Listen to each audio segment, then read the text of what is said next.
Qui sont les rois mages? Bonjour Théophile, tu me demandes qui sont les rois mages. Alors pour le savoir, j'ai devant les yeux ma Bible et l'évangile selon saint Matthieu, qui est l'évangile qui nous parle de l'histoire des mages. Je vais te la raconter.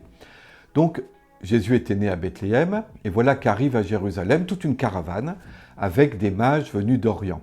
Alors les mages, ce ne sont pas des magiciens, mais les savants de l'époque. Et les savants de l'époque, ce qu'ils connaissaient très bien, c'était les étoiles, le ciel étoilé.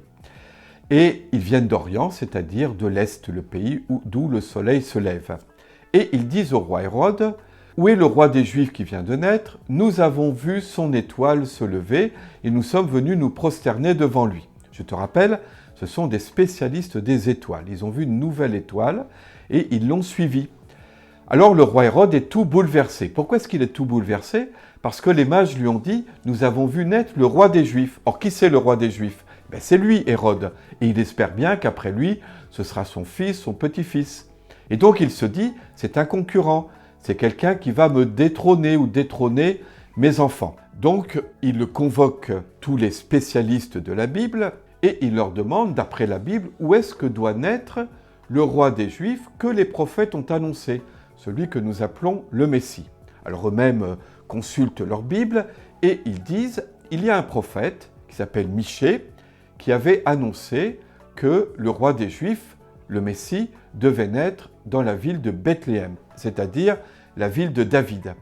Alors Hérode convoque les mages en secret et il leur dit « Le roi des Juifs, dont vous avez vu l'étoile se lever, il est né à Bethléem. » Et je vais vous dire où c'est. Et puis il ajoute « Vous allez vous renseigner avec précision sur l'enfant et puis bien savoir exactement où il est, et ensuite vous reviendrez me voir, et vous me direz tout à son sujet, qui il est, qui sont ses parents, d'où il vient, et surtout l'endroit où il est né, pour que moi, à mon tour, j'aille me prosterner devant lui. » Vous comprenez bien que Hérode ne veut pas aller se prosterner devant Jésus, mais il veut l'éliminer, le tuer. Alors les mages quittent Jérusalem, ils revoient l'étoile, ils sont très contents, et ils suivent l'étoile jusqu'à Bethléem, et là ils voient exactement le lieu où est né Jésus, puisque l'étoile est au-dessus de ce lieu. C'est pourquoi dans nos crèches on met une étoile. Et à ce moment-là, ils offrent à Jésus les présents qu'ils ont apportés, à savoir de l'or, de l'encens et de la myrrhe. Ils se prosternent devant lui, ils le reconnaissent comme un roi, mais aussi déjà comme un Dieu. Et puis ensuite, Dieu les avertit de ne pas retourner voir Hérode et ils repartent par un autre chemin. Alors voilà l'histoire des rois mages, des mages venus d'Orient.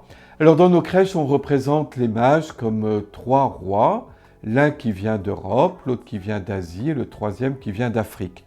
Ce n'est pas exactement ce que nous dit l'Évangile, mais ça a beaucoup de sens. Ça veut dire que Jésus il est venu pour les hommes, les femmes de tous les pays du monde, de toutes les régions du monde. Pas simplement pour certains, mais vraiment pour tous. Il est venu sauver tous les hommes. Et c'est cela que nous célébrons le jour de l'Épiphanie. Alors voilà, je te souhaite une belle fête de l'Épiphanie. Peut-être vas-tu manger une galette des rois. Et tu te rappelleras à ce moment-là qui sont les mages venus d'Orient pour adorer Jésus.